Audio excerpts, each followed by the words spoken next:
Warning: Trump has signed an executive order that is pushing the U.S. economy toward collapse. What he termed as Liberation Day has instead turned into a day of economic devastation. Financial markets are in turmoil and the international community is outraged. One of the most contentious moves has been his imposition of global tariffs. Trump initiated a minimum 10% tariff on all imports, claiming it as a new standard, and levied a 25% tariff specifically on imported vehicles. However, the impact did not end there. He has targeted specific nations, inflicting economic hardship on longtime trade partners. Are his policies the driving force behind this financial downturn? The numbers suggest they are. Just 2 months ago, economic forecasts projected a 3.9% GDP growth rate. A month later, that projection dropped to 2.3%. Last week, it fell to 2.8%, and now it has reached minus 3.7%. In just 8 weeks, the economic outlook has reversed entirely. Had Trump avoided these destabilizing actions, the economy might have continued growing steadily. A critical question arises. If Trump had refrained from market intervention, would the economy be in better shape? While he branded the day as one of liberation, many economists see it as a day of financial ruin. His tariff policies, intended to bolster national interests, have instead led to economic instability and strained international relations.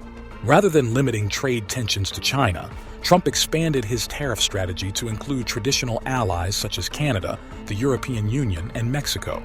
These decisions have severely strained U.S. trade relations. The economic consequences are so severe that analysts have started referring to Trump's policies and Elon Musk's influence as the economic destruction triangle. Meanwhile, the largest government assistance program, Social Security, has faced significant cuts under Trump's administration.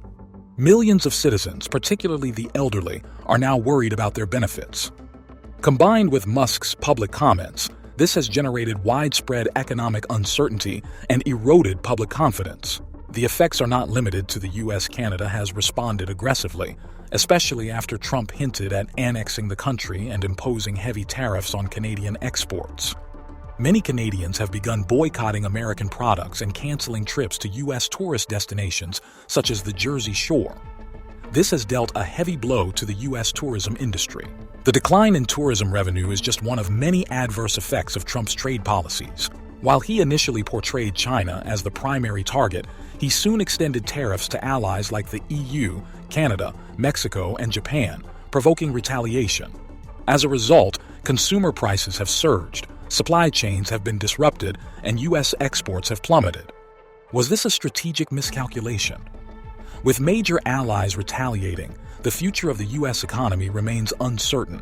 For everyday Americans, Trump's tariffs mean higher costs for basic goods, making it harder for families to afford necessities. Instead of taking responsibility, Trump has blamed external forces, further frustrating the public. A major controversy is Trump's budget proposal, which the Republican-led House passed. It included an unprecedented $1.5 trillion cut to Medicaid, disproportionately affecting low-income individuals. Within 2 months, Trump has turned a period of economic growth into one of recession and instability. His policies have alienated key allies and created what some call a self-inflicted economic disaster. Had he taken a less aggressive approach and let the market self-regulate, the economy could have remained far more stable. Instead, his actions have led to severe and unpredictable consequences. Beyond economic turmoil, Trump's political movement is facing unexpected challenges. Former MAGA strongholds such as Florida and Wisconsin are showing signs of shifting voter sentiment. Florida's 6th congressional district, once safely Republican, now sees a surprising lead by Josh Weil, a math teacher with no political experience. Weil is currently leading by 4 percentage points in internal Trump campaign polling. Meanwhile, MAGA loyalist Randy Fine has disappeared from public campaigning. Trump issued an endorsement to boost Fine's chances, but the lack of grassroots enthusiasm suggests a waning influence. In Wisconsin, the upcoming Supreme Court election is drawing national attention. Conservative candidate Brad Schimmel, a Trump ally, faces backlash for denying the 2020 election results and making divisive religious statements. Trump's direct endorsement of Schimmel from the White House has raised legal and ethical concerns about the misuse of federal property for political endorsements. Democrat Susan Crawford currently leads Schimmel by 7 points in the polls. Known for her stance on crime and civil rights, she has gained voter trust. The growing gap between the candidates underscores Wisconsin's shifting political landscape, indicating declining confidence in Trump's brand of politics. As political dynamics evolve, many Americans feel neglected by the government. Veterans, in particular, have suffered from recent policy changes. Cheryl, a former Gulf War nurse, shared that her military pension was suddenly revoked.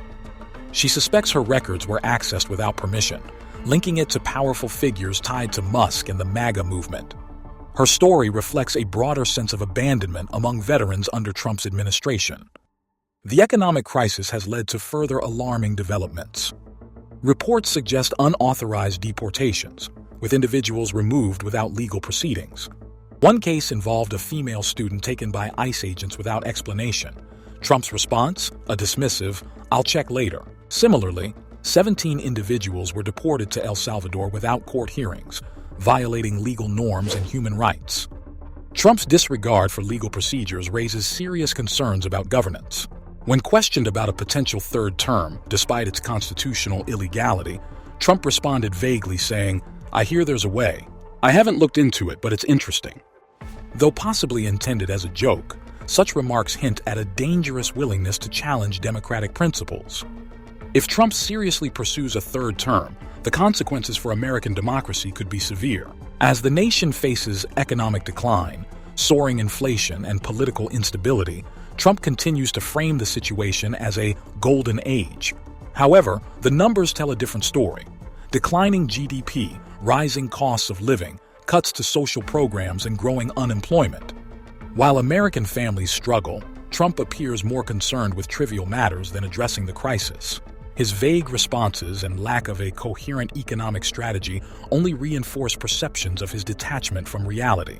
The key question remains: can the U.S. recover from this crisis, or is it heading toward prolonged economic and political uncertainty? I've shared my opinion, but what do you think? Leave your comment, give it a like, and subscribe to the channel. Thank you for watching. See you soon.